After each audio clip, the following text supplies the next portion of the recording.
कैसे हैं आप सभी। आप सबको कहानियाँ सुनने का बहुत मन करता है। आप बहुत सारी कहानियाँ सुनते हैं, आप अपनी कहानियों को अपने जीवन में उतारते भी हैं। आज मैं आपको हर वेडनेसडे आज से हमने हर वेडनेसडे आपके लिए एक कहानी अपलोड करेंगे। उस कहानी को सुन के आपके जीवन में कुछ बदलाव आने की संभावनाएं होगी, क्योंकि कहानियाँ हमें बहुत सारी चीज़ें सिखाती हैं। तो आज हम अपनी कहानी का शीर्षक लेते हैं गोल्डन फ्लावर्स। एक फूल जो हमें क्या चीज़ें सिखा सकता है आपकी लाइफ में। गोल्डन फ्लावर का मतलब क्या है, आज हम इस कहानी से सीखेंगे। बने रहें इस वीडियो के साथ में। मैं अजय सिंह, द मारुति इंस्टीट्यूट से डिजिटल कोच, को फाउंडर, आज आपको बताने वाला है कैसे आपकी लाइफ में गोल्डन फूल के लिए आप क्या क्या करते हो और आखिर में आपको कुछ नहीं मिलता है। एक समय की बात है जब एक बाप और बेटे अपने घर से निकल रहे होते हैं। स्कूटर पे बैठ के वो थोड़ी दूर आगे जाते हैं। वहाँ पे कुछ बच्चे कीचड़ में खेल रहे होते हैं। जब वो कीचड़ में खेल रहे होते हैं तो वहाँ पे बहुत सारे लोगों की भीड़ देख के जो स्कूटर पे बाप और बेटे जा रहे होते हैं, उसके पिताजी के मन में एक ख्याल आता है कि इतनी भीड़ जम क्यों रही है, इतनी भीड़ लग क्यों रही है, चलो हम देख के आते हैं, चलो हम देखते हैं। जैसे ही वो दोनों उस भीड़ को देखने के लिए जाते हैं, वहाँ पे भीड़ देख के उसके पिताजी के मन में एक शंका होती है और वो पूछते हैं कि आखिर में ये इतनी भीड़ क्यों है यहाँ पे। तो वहाँ पे खड़े लोग कहते हैं कि वो गोल्डन फूल दिख रहे हो आप, वो गोल्डन फूल, बस उस गोल्डन फूल को लेने के लिए सब खड़े हैं। उस गोल्डन फूल को सब अचीव करना चाहते हैं, इसीलिए वहाँ पे बहुत भीड़ है। और जो कुछ लोग तो उस फूल को प्राप्त करने के लिए उस नदी में कूद चुके हैं। उस नदी में, यानी जो नदी थी, उस नदी में कूद चुके हैं। आप देखो कि कितने सारे लोग उस नदी में कूद चुके हैं और वो फूल प्राप्त करना चाहते हैं। ये देखकर पिताजी के मन में भी मन में लालच आया। क्यों ना बेटा तू भी इस फूल में जा, तू भी फूल लेके आ, शायद ये गोल्डन फूल मिल जाएगा तो हमारी ज़िंदगी बड़ी अच्छी हो जाएगी, हमें खूब सारा पैसा मिलेगा। बिना सोचे समझे पिताजी ने अपने बच्चे को उस नदी में उतार देते हैं। अब वो नदी उतर तो जाती है। अब उस नदी के अंदर वो फूल के लिए बच्चा झटपटाता होता है, मेहनत करता होता है। सुबह से दिन हो गया। दिन होते होते तो सब थक चुके थे, कोई बाहर आ गए थे, कोई कहाँ चले गए थे। पर वो जो उसका बेटा था उसको वहीं रख रहे थे। उसको वहीं रखा कि तू लेके आएगा इस गोल्डन फूल को। देखते ही देखते वो थक चुका था उसका बेटा। उसने आवाज़ दी, पिताजी मुझसे नहीं होगा ये। पिताजी ने कहा नहीं, तू करेगा, तू इस गोल्डन फूल को लेके आ सकता है। बस फिर क्या, फिर बेटे ने थोड़ी हाथ पैर मारे, फिर थोड़ी चीज़ें की। देखते देखते शाम होने वाली थी। शाम का समय हो गया और आखिर में थक हार के वो बच्चा उस नदी के अंदर समा गया और पिताजी सिर्फ देखते रह गए। और देखते देखते वो आवाज़ देते, बेटे, बेटा, बेटा, बेटा कहाँ है, बेटा कहाँ है, बेटा, बेटा अब दुनिया में कहाँ है।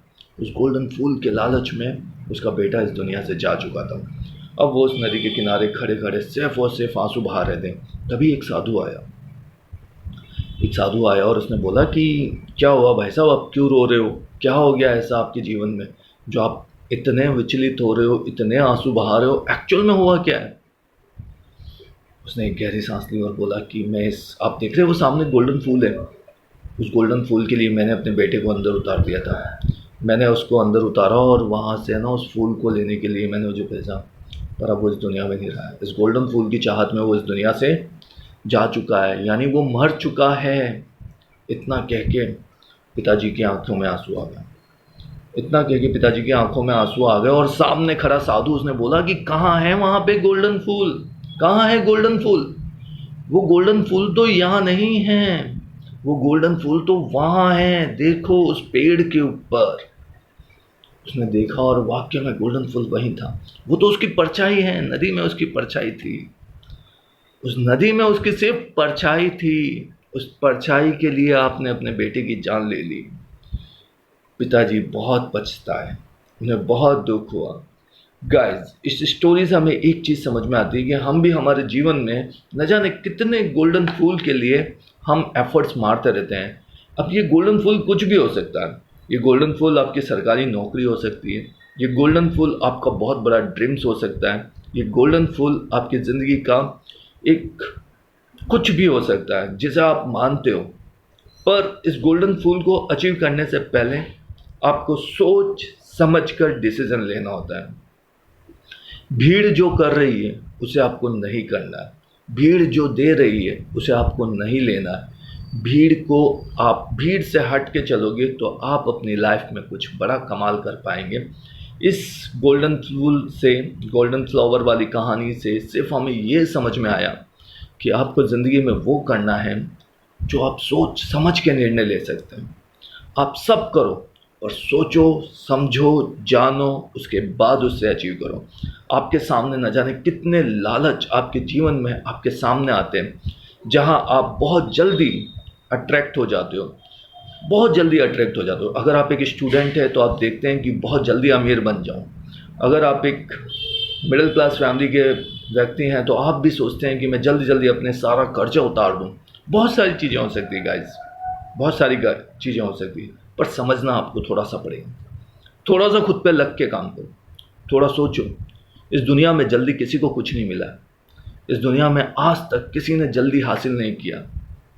आपको पता है, एक धावक, एक दौड़ने वाला, एक रेस लेने वाला व्यक्ति जब वो रेस में उतरता है तो वो रेस सिर्फ 5 सेकंड की होती है।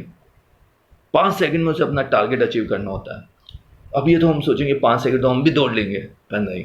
उस 5 सेकंड के लिए उसे कितने सालों की परीक्षा देनी पड़ती है, कितने सालों तक उसे मेहनत करनी पड़ती है, तब जाके वो 5 सेकंड की परीक्षाओं को बहुत जल्दी अचीव करते हैं।